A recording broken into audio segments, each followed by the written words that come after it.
Beast's ring is made of pure, heavy gold and bears an insignia possibly related to Beast's princely past. Alexander can't break Beast's spell.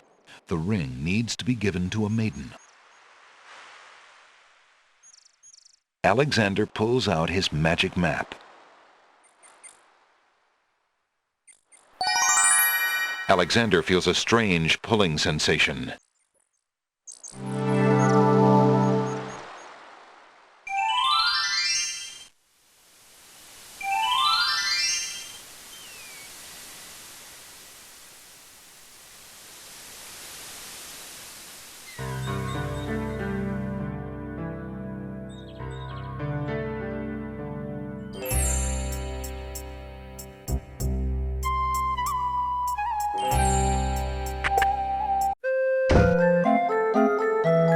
Jalo, my friend, is the wedding still moving forward at the castle? Prince Alex, egads, yes, that confounded wedding has a whole castle a-bustle. Look, I didn't come here to talk about that, though. I came to warn you. Warn me? About what? Isn't the wedding bad enough? No, listen. The Wazir knows that you're here, Alexander. He's posted extra guards, and he's telling them about a foreign saboteur. Who else could he mean but you?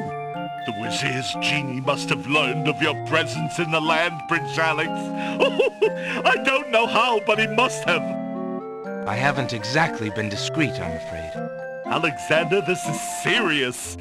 Alhazred will never let you get close to Cosima now. He doubled the castle guard, probably to make sure you keep out. Gadzooks! Oh, it's too bad there isn't some way to convince Alhazred that you've left the islands or even died. If he thought you were out of the way, you might be able to get close enough to... What an interesting thought. Tell me more about this genie. The genie's name is Shamir Shamazel. Alhazred brought Shamir with him when he came to this kingdom. Shamir probably won't directly threaten you, but that doesn't mean he isn't dangerous. He can be a terrible trickster and an ingenious spy. It's too bad we can't get our hands on Shamir's lamp. If we had that lamp, Alhazred and all of our problems would be solved. Wouldn't that be a fine thing? You would wish to be master of such a wicked creature? Oh, Shamir isn't necessarily evil. Genies never are, you know. They only reflect their owner's heart, for good or ill. Alhazred is hardly a shining example for an impressionable genie. So how do you propose we go about getting Shamir's lamp? What? Oh, Prince Alex, I was only dreaming. I mean, the lamp is heavily guarded. It would be easier to steal Alhazred's own trousers while he's wearing them than it would be to get that lamp. But surely a clown's hands are quick and agile.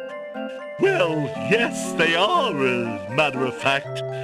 But then the theft would be detected almost immediately. And then... my poor neck. If the theft were detected. Oh, I see.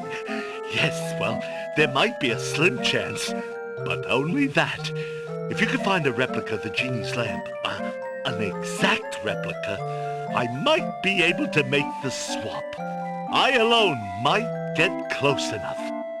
But I couldn't tell you what to look for. I caught a glimpse of it only once. I would know it if I saw it again, but to say I cannot. Well, I'll just have to see what I can do. Good luck to you then, Prince Alex. I really must be going back to the castle. I don't think I'll be able to come back here. If we were spied on, well, it's too high a risk. I hope you understand. If I see Cosima, I'll tell her I saw you. If you do ever make it to the castle, look me up. And do be careful, friend. I will. Goodbye, Jalo. Thanks for all your help.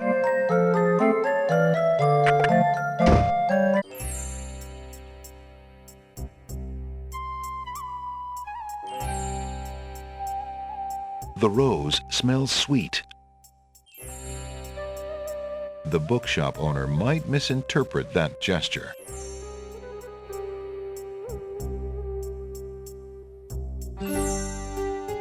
Alexander doesn't want to live with Beast forever. The bookshop owner would hardly make a good match for Beast.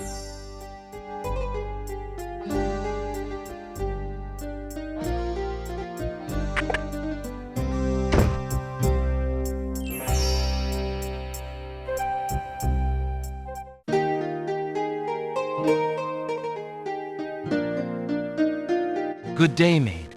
My name is Alexander. How do you do? I'm sorry, sir, but I'm not allowed to talk to strangers. The girl is too shy and fearful to talk to a stranger, especially a tall, handsome one such as Alexander.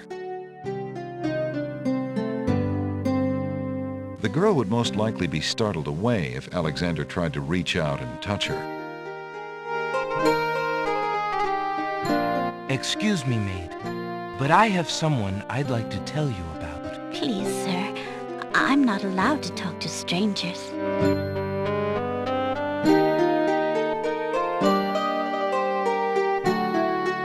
Pardon me, maid.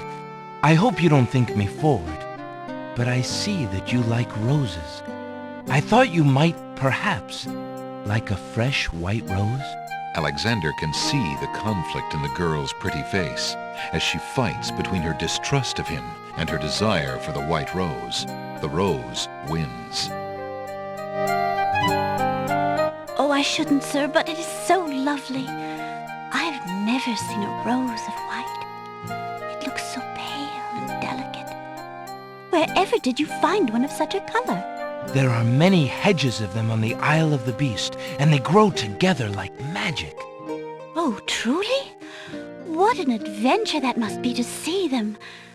But I should not speak so, especially to a stranger. Thank you for the rose, though, kind sir. Now that Alexander is closer to the girl, he can see that she's really quite beautiful despite her servant's clothes. She looks at Alexander shyly, but no longer seems to fear him. Do you live in this house, maid? Well, my stepmother and her children live here. I live out back in the stables. Your stepmother? Then you're not a... well, I thought you were, A servant? I am, I suppose. You see, my mother died and my father remarried. He passed on shortly afterwards. My stepmother has no obligation to feed and clothe me. I only try to repay her for my upkeep as best I can. I see. Is there anything I can do for you, maid? You look tired and hungry. I'm just fine, sir. Tell me, why do you not leave this place? Where could I go? What would I do? Besides, I don't really mind the work, and I would miss my roses. I'm sorry, sir, but I don't want my stepmother to see me talking to you. She would be upset with me.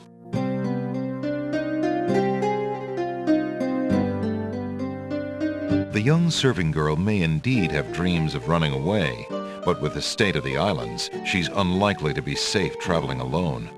Alexander decides to keep the map.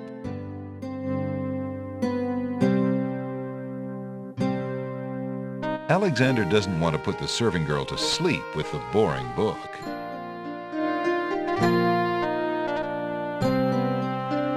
Those old coins are not worth enough to do the serving girl any good.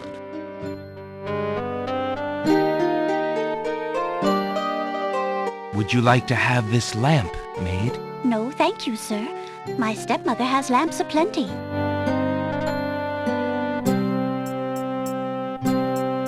The girl might be impressed by the princess's signature, but Alexander is reluctant to show the note to anyone.